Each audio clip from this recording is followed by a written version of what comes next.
انا بقول انه احنا العلاقه اللي بيننا وبين المواهب ما بقتش بمرور الوقت، ما بقتش علاقه بين مدربين ومواهب. احنا بقينا بعد وقت حاسين ان هم اخواتنا واصحابنا، وحتى لو كان في حاجه هتتعمل النهارده هي مش هتتعمل بس للي كان في الفاينل، يعني مساعدتنا او احنا ازاي هنكمل مع الاصوات اللي كانت معانا في فريقنا، ده مش بس اللي كان معانا في الفاينل. يعني انا بالنسبه لي مش بس العصام، ده عصام والحسين والعلي حتى علي انا كنت خاطفه اساسا، ما كانش فريقي من البدايه. النهارده العلاقه اللي بيننا بقت مش بتجبرنا، ولكن بقينا بحب مستعدين تماما للمساعده في اي شيء هيحتاجوه من بعد ذا فويس، سواء كانت نصيحة، سواء كان التفكير، محتاجين في قرار عايزين يفكروا فيه، عايزين حد عنده خبرة، لأنه النهاردة بقى في ألفة حصلت بينا وبقينا فاهمين بعض كويس. أنا بقيت فاهم أصواتهم، بقيت فاهم شخصياتهم، فأظن لو بقى في فرصة النهاردة أو حد محتاج أي دعم، أنا أظن دعمه مستمر مش بس هينتهي بنهاية الموسم. ويمكن النهاردة أنا قلت قبل ما نبدأ خالص، يعني قبل ما تطلع نتيجة، قلت احنا كلنا سعيدين الحقيقه بوصول 4 اصوات من احلى واجمل الاصوات اللي كانت في الموسم ده للنهائي، واعتبرناهم كلهم فائزين. والنهارده احنا سعداء بدموع كمان الحقيقه، وبقول لها مبروك لانه بجد دموع صوت مهم ومميز زي ما قلنا عليه في اول يوم، زي ما بنقول عليه النهارده، برغم انه ما بقاش في فريقنا، ولكن الهدف الاساسي من وجودنا في البرنامج ده ان احنا نخرج احلى صوت للجمهور او احلى الاصوات للجمهور، بغض النظر كان الفايز من فريقك او كان احلى صوت من فريقك او لا. سوري. انا عايز ابارك لاحلام واحييها الحقيقه كمان على مجهودها في السنه دي. احنا كمان اتبسطنا جدا على فكره ان انت كنت معانا، وان احنا بجد احنا الاربعه يمكن اظن العلاقه اللي كانت بيننا هي اللي خلتنا النهارده قدرنا نوصل اصوات حلوه للجمهور، لان احنا كلنا كنا بنساعد بعض، وكلنا كنا بنتكلم مع بعض وبناخد راي بعض. فالمشاركه دي الحقيقه انعكست على الموسم ده ان احنا قدرنا نوصل باصوات كويسه جدا، او اصوات احلى اصوات للنهائي. كمان عايز اقول ان انا ايجابيا على المتلقي طبعا وعلى المواهب كمان، صحيح كلامك، لان هم كمان بقوا اصحاب، هم كمان بقى عندهم نفس الروح. الحقيقه كمان انا عايز اقول ان انا سعيد بحفلي ان شاء الله في موازين، وعايز اقول احلام انا معايا 2 شيماء وعصام ان شاء الله. يعني لو معاك دموع فانا معايا 2 عصام وشيماء ان شاء الله. واكيد كلنا فخورين بان احنا النهارده يبقوا معانا الاصوات في حفلات ويقابلوا الجمهور، واظن جمهور المغرب اكيد مستني يسمعهم كمان. اكيد. الحقيقه هي تجربه بالنسبه لي يعني اكسبيرينس الحقيقه سعيد جدا بيها، لانه يمكن انا اول مره بشارك في نوع البرامج، يعني النوع ده من البرامج. يمكن زمايلي كلهم كان سبق ليهم الاشتراك في برامج اخرى، او حتى يمكن عاصي كان موجود في ذا فويس، لكن انا بالنسبه لي اول مره. لو كان النهارده ردود الافعال ايجابيه فاكيد دي حاجه بتسعدني، لكن انا ما اظنش انا من اني اقيم تجربتي، ولكن انا ممكن اقول انا احساسي بيها عامل ازاي. انا من اول يوم جيت هنا كنت حاسس وانا بشترك في برنامج ذا فويس بسبب الفورمات نفسه، انه ده نوع تاني او علاقه جديده بيني وبين الفن. انه قبل كده كانت العلاقه بيني وبين الجمهور او علاقتي بالفن ان انا بقدم محتوى فني، يعني بقدم سواء اغنيه او بقدم فيديو كليب او اي حاجه او حفله حتى للجمهور، والجمهور كان متلقي بالفن ده وخلاص. النهارده في باب جديد اتفتح بالنسبه لي، او علاقه جديده ليا مع الفن، هي علاقه مساعده موهبه جديده، او الاشتراك في مساعده وصول مواهب جديده للجمهور. وانا الحقيقه عندي احساس من زمان انه اللي اتعامل معايا في يوم من الايام كان شبه الجميل اللي لازم في يوم من الايام يترد. لان انا لما جيت ابتدي كان لازم يكون في حد بيمد لك ايده، انت مش ممكن تطلع لوحدك، مش ممكن تشتغل لوحدك، دايما في ناس بتمد ايديها وتساعدك. فكان بالنسبه لي شبه الجميل، ومستني فرصه كبيره او فرصه ان انا اقدر ارد الجميل ده، وبحس انه كان واجب عليا. النهارده لما جت لي الفرصه في ذا فويس ان انا اكون موجود، والحقيقه انا بقول على ذا فويس هو اهم برنامج اكتشاف المواهب مش بس في الوطن العربي بل في العالم كله، بحكم كمان نوع البرنامج انه مش بس اكتشاف، هو اكتشاف واحنا كمان لينا دور في تطوير وتدريب المواهب.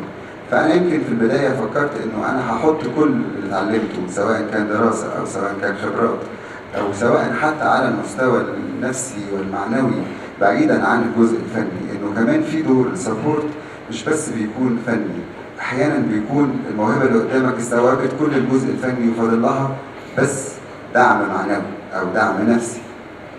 المواهب اللي كانت معانا النهارده في النهائي مشوارهم كان طويل جدا في ذا فويس، ابتدى ببلايند اوديشن او ابتدى من قبل كده كمان، لكن ببلايند اوديشن وبعدين باتلز الكاستنج وبعدين بلايند اوديشن وبعدين كاستنج، وبعدين في منهم ناس كانت يعني يمكن هاله النهارده كانت صوت من الاصوات اللي اتخطفت، قعدت على الكرسي اللي فوق.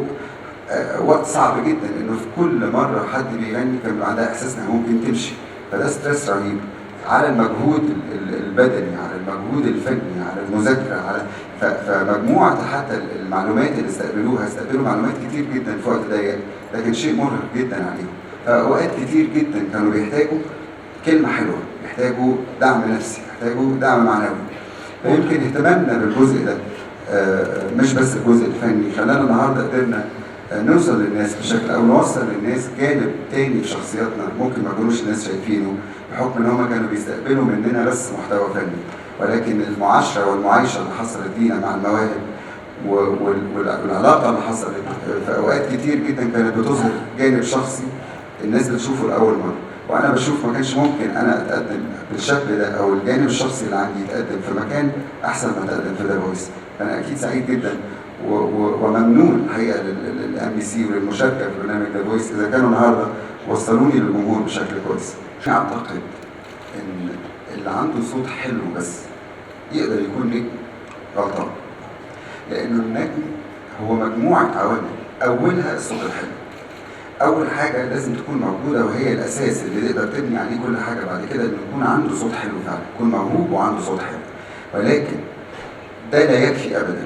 النهارده مشوار كل فنان ليه علاقه بطريقه تفكيره واتجاهه وتحديده وتحديه كل المشاكل والحاجات الصعبه اللي هيواجهها، اختياراته، ذكائه الفني، ده كله ما تقدرش تغفله.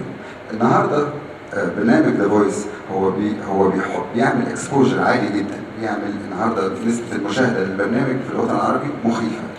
الاصوات حلوه طبعا حلوه، احنا عملنا دور وقلنا حاجات تخص المراحل اللي عشناها في البرنامج، وقلنا لهم فيما يخص ما بعد البرنامج كمان. ولكن انت ما تضمنش ابدا انه كل واحد هيخرج هيمشي صح. في ناس هتمشي صح وفي ناس هتمشي غلط. هذا هو خاص البرنامج. طبعا اللي هيقدر يكون قدم الموهبه باحسن صوره. صحيح، لانه خلص شغله هون. لانه احنا لحد اللحظه دي ما فيش ولا حد منهم قدم فنه هو. طول الوقت بيغنوا اغاني احنا عارفينها، اغاني ناس تانيين، لكن اختياراته هو بقى لنفسه، مشواره هو اللي هيمشيه، هيقرر يعمل ايه، دي مسؤوليته هو. فالنهارده تكمله ما بعد برنامج ذا فويس يخص المواهب نفسهم، اللي عنده مانجر كويس جوه دماغه، اللي عنده مدير كويس جوه دماغه، هيقدر يسوق الموهبه في الاتجاه الصح ويخليه حقيقي نجم. لكن اللي ما عندوش ما تقدرش تعمل له اكتر من كده.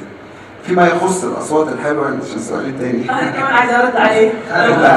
لو سمحت السؤال ضروري انا ارد عليه. يعني السؤال انه هل شفتوا اصوات في فرقكم اجمل من اصواتكم؟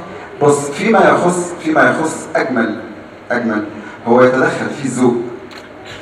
الفن ذوق، وكل حد بيتقبل غير التاني. النهارده احنا كان عندنا اصوات كتير جدا جميله، وانا بشوف انه لا يصح مقارنه الاصوات ببعض، لانها دايما بترتبط بالذوق. انت ممكن تحب الصوت اللي جنبك ما يحبوش، واللي جنبك يحب الصوت اللي جنبه ما يحبوش. ففكره انه كان في اصوات جميله، اكيد كان عندنا احلى اصوات في الوطن العربي، احلى مننا مليون مره نسيب. بس هي الفكره مش كده، الفكره في انه استقبال الناس الاصوات عامل ازاي. انت ممكن تحب الصوت اللي جنبك ما يحبوش، يعني ما هو اصله احلى دي نسبيه قوي، احلى ليها علاقه بالذوق. يمكن الحقيقه كان فريق يضم 3 اصوات من المغرب. قمر في البدايه كانت بتغني انجلش، وكان شيماء وعصام. الحقيقه انا سعدت جدا بتدريب ال3 اصوات، لانه انا من اول يوم سمعت كل حد فيهم عنده حاجه غير التاني. يعني قمر كانت بتغني انجلش، وكان في عصام وشيماء، الاثنين نوعين مختلفين من الاصوات، صوتين مختلفين، ولكن كان اهم ما يميزهم هو تميز وانفراد خامات اصواتهم. يعني حقيقي صوت شيماء وصوت عصام اصوات منفرده، انا ما سمعتش اصوات شبههم قبل كده، لدرجه انه من النهارده او دلوقتي تقدر لو سمعت اي جمله من اي حد فيهم تعرفه على طول. صوت مميز، وده شيء بيهمني جدا. الحقيقه عايز اقول ان المغرب بلد يعشق الفن ومنتج للفن، النهارده عندنا اصوات كتير جدا كانت في البرنامج من المغرب، ومش بس المغرب العربي كله، الوطن العربي بالكامل، الخليج ولبنان وسوريا ومصر والسودان. انا كان عندي صوتين كمان من السودان، صوتين كانوا مهمين جدا. وده يمكن شيء لازم نشكر عليه برنامج ذا فويس وام بي سي، انه النهارده بقى في مكان بيجمع كل اصوات الوطن العربي باختلاف ثقافاتهم، سواء كان من المغرب للخليج للسودان لليمن لبنان وسوريا ومصر. حقيقي الوان موسيقيه مختلفه، ثقافات كتير مختلفه، قدرنا نستمتع بيها ونقدمها للجمهور العربي بشكل مميز. وكانت النتيجه الحمد لله النهارده انه الناس بتثني على اصوات كتير جدا، وانا اتوقع ان شاء الله الموسم الرابع من ذا فويس هيخرج نجوم حقيقيين للوطن العربي ان شاء الله هيكملوا. لمسنا في كيمستري من بعد بكل الحلقات، هل يا ترى الكيمستري بتكمل ونشوف شيء ديو سوا؟ انا بتمنى يعني بتشرف اكيد، وحكينا نحن فيها انه اذا بنلاقي يعني مش بلشنا نشتغلها بعدها فتره، بس انه بدنا نطورها، بدنا نشوف اي اغنيه، بدنا نشوف الاغنيه اول شيء اللي بتلبق انه تكون ديو، يعني من كل قلبي بحب اعمل ديو مع حماية. انا الحقيقه بس عايز اقول حاجه مهمه، انا يمكن من قبل ما اشوف اليسا او قبل ما اقابل اليسا، يمكن برغم ان انا بقالي كتير بغني واليسا بقالها كتير بتغني، ولكن واشتركنا في حفلات كتير، ولكن ما كناش اتقابلنا قبل ذا فويس. ولكن انا من قبل ما اقابل اليسا انا بحب اليسا جدا واحترم فنها وبحترمها جدا، وبحس ان احنا عندنا، او يعني كنت بحس ان احنا عندنا حاجه كومن، يعني عندنا ذوق متقارب جدا في اختيار الاغاني. دايما لما بتعمل اغاني بتعجبني، وبحس انه هي عندها نفس الحس الفني في اختيارها للاغاني والالبومات، واتاكدت من ده جدا لما قابلتها. ولما قعدنا على الكرسي ده من اول يوم واحنا عمالين نبص لبعض في كل صوت بيغني، هو اللي انا بقول لك عنه، انه احنا عندنا جيران ذوق. هم جيران انا جاي عاصي وانت جاي اليسا. ايوه انا جاي عاصي واليسي، يعني اليسا وعاصي كانوا جيران حماي، بس اليسا جارتي. لا عن جد عندنا نفس النمط الموسيقي، يعني عندنا نفس قريب كتير، يعني ذوق قريب، ذوقنا في المزيكا قريب من بعضه. وفكره المشروع الغنائي اكيد انا اتشرف ان انا اغني مع اليسا، وانا بقول لها في حضوركم كلكم ان ده يبقى شرف ليا ان انا اغني مع اليسا. ولكن النهارده احنا يمكن كمان بنفكر زي بعض، احنا مش عايزين نعمل الموضوع زي ما بنسميه بالمصري لوي دراع، يعني اللي هو يلا نغني مع بعض فنجيب اغنيه ونغنيها على قد الاكسبكتيشنز وعلى قد التوقع من الجمهور، انه احنا لما نيجي نغني مع بعض ان شاء الله لازم نقدم عمل مميز جدا. ده اللي مخلينا النهارده احنا طرحنا الفكره مقبوله طبعا، ولكن هنستنى الاغنيه اللي ما ينفعش تتفوت، واول ما تيجي انا بوعدكم ان شاء الله هتسمعوا حاجه مش متخيله. شكرا علوي. تفضل حمائي، ديو مع احد المشتركين. اكيد انا وارد جدا ان احنا وارد جدا لو بقى في فرصه ان انا اغني مع حد من المشتركين، لانه انا بعتبرهم كلهم اصوات جميله، والغنى معاهم شيء اكيد يشرف يعني. ولكن هتقف الفكره عن هل هنلاقي عمل مناسب نقدمه مع بعض او لا. يعني دايما انا بيحكمني العمل قبل الفكره، يعني فكره الديو موجوده طول العمر من ساعه ما بديت اغني، ولكن ما عملتهاش. هعملها لما الاقي عمل فني هيضيف للناس او هيقدم للناس حاجه جديده، حتى لو كانت مع احد المواهب اكيد هعملها. فيما يخص السؤال الثاني كان خلاص ده مش عندي انا. عم بيردلي، بس انا بعدني مصره انه هي مش كبر الصوت المهم، هو نوعيه الصوت والاحساس اللي بيوصل. بس حقيقي فنيا يعني هو اكيد احنا عبد الحليم حافظ من اعظم الاصوات اللي غنت في تاريخ الفن العربي، ولا حد يقدر يقول غير كده. ولكن من الناحيه الفنيه، وده ما كانش تقييمنا احنا النهارده، ده تقييم ناس سبقونا كتير قوي، حتى من قبل ما احنا نبتدي نغني واحنا صغيرين خالص. كانت ناس كتير جدا بتقول عن حجم مساحه صوت عبد الحليم، مش اكبر مساحه صوت، ولكن مش ده المهم على فكره. المهم انت بتعمل ايه بصوتك، وعبد الحليم حافظ عمل بصوته المساحات كتير جدا ما عرفتش تعمل. عبد الحليم حافظ خليك النهارده بعد ما مات بسنين كتير قوي قبل دافع عنه بمساحه صوته.